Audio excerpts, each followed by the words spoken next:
बिस्मिल्लाहिर्रहमानिर्रहीम अस्सलाम वालेकुम। किद्दां तुसीं वधिया उम्मीद करदी है सब खैरियत नाल होणगे। अज दी रेसिपी आ हरिया मिर्चां दे पकौड़े बनावांगे और हरिया मिर्चां मैं भर के बनाऊंगी। किद्दां बननियां वा इहदे विच की मैं फिलिंग करूँगी। बहुत ही मज़ेदार रेसिपी और बहुत ही ज़बरदस्त रेसिपी और बहुत ही चटखारा जी।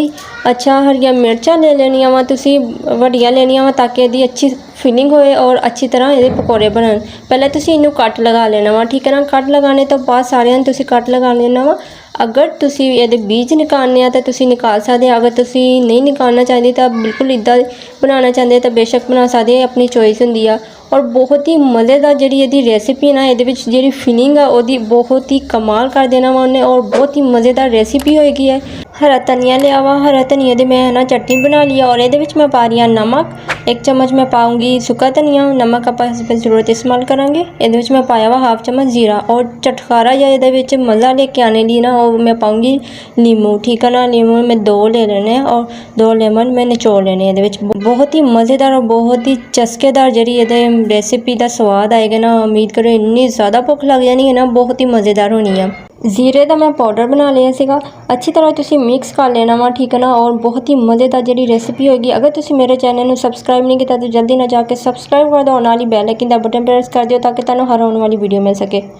अच्छा जी, आ देखो माशाल्लाह मैं रेडी करके रख लिया हूँ। मैं इन्हां दी फिलिंग करूँगी, ठीक है। मैं कट लगा के रखे हुए सीगे और अच्छी तरह दी फिलिंग कर लेनी है। बहुत ही मज़ेदार और चस्केदार जी रेसिपी होगी, इंजॉय करांगे। अच्छी तरह फिलिंग कर लेनी है और बहुत ही मज़ेदार लगेगी। अच्छा हर सारिया मिर्चां नूं तुसीं इद्दां ही फिलिंग कर लेनी है, थोड़ा थोड़ा इहदे विच ऐड कर लेना जिन्ना इन्ना देख लियो कि सारे ते पूरा आ जाए, ठीक है ना।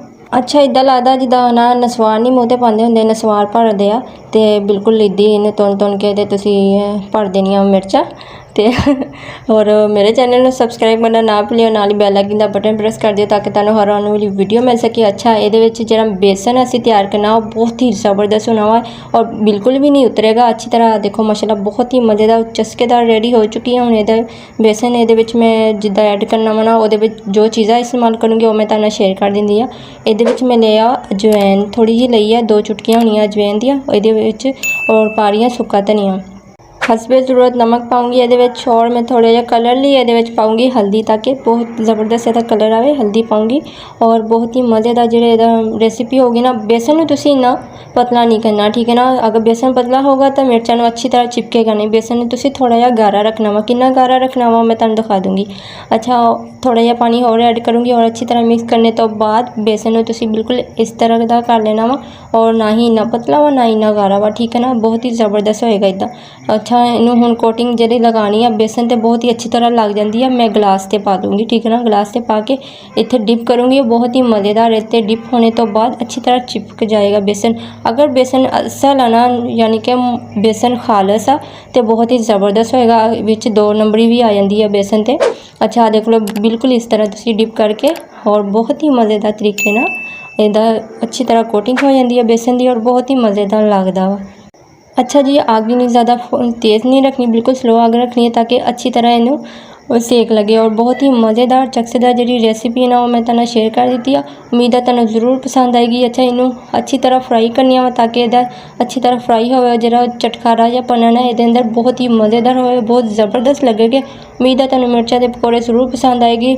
जिन्होंने नहीं भी भुख ना उन्होंने भी भुख लग जाएगी। इन्ने मज़ेदार इन्ने टेस्टी पकौड़े ना देख के मुँह ते पानी आ जाना। उम्मीद है तुहानू ज़रूर पसंद आएगा, तुहाडा दिल करेगा कि तुसीं वाकई तुहानू भुख लग गई हो, तुसीं ट्राई करके ज़रूर देखियो। इन्ने ज़बरदस्त है ना, इन्ने मज़ेदार।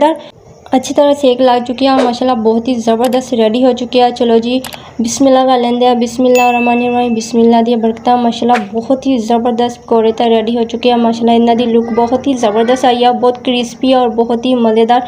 जितने तुसीं इन्हूं टेस्ट करोगे ना बहुत ही चटखारापन तुहानू मिलेगा और जिहड़ा इहदा मसाला इहदा जिद्दां बनाया ना बहुत ही मज़ेदार उहदा टेस्ट है। माशाल्लाह बहुत ही ज़बरदस्त और मुँह तो पानी आ गया नवा देख के। इन्नी मज़ेदार रेसिपी है। एक सबसक्राइब तो बनता वा, जल्दी ना जाके तुसीं सबसक्राइब भी कर दिया करो और नाल ही बैल आइकन का बटन प्रेस कर दिया करो ताकि तुहानू हर आने वाली वीडियो मिल सके। चलो जी बिस्मिल्लाह करते हैं। उम्मीद करते हैं तुहानू ज़रूर पसंद आएगी। बहुत ही मज़ेदार बहुत ही ज़बरदस्त रेसिपी और चस्केदार रेसिपी लिए मैंने चैनल में सबसक्राइब भी कर दियो।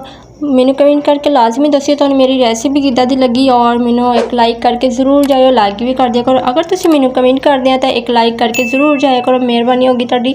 ਲਾਈਕ ਵੀ ਕਰ ਦਿਆ ਕਰੋ, ਕੋਈ ਕੰਜੂਸੀ ਨਹੀਂ ਕਰਨੀ ਚਾਹੀਦੀ ਲਾਈਕ ਤੇ। ਔਰ ਉਮੀਦ ਆ ਤੁਹਾਨੂੰ ਜ਼ਰੂਰ ਪਸੰਦ ਆਏਗੀ। ਆਪਣਾ ਬਹੁਤ ਸਾਰਾ ਖਿਆਲ ਰੱਖਿਓ। ਅਸੀਂ ਫਿਰ ਮਿਲਾਂਗੇ ਨਵੇਂ ਚਸਕੇ ਦੇ ਨਾਲ, ਨਵੀਂ ਰੈਸਿਪੀ ਦੇ ਨਾਲ। ਓਕੇ, ਦਾ ਹਾਫਿਜ਼।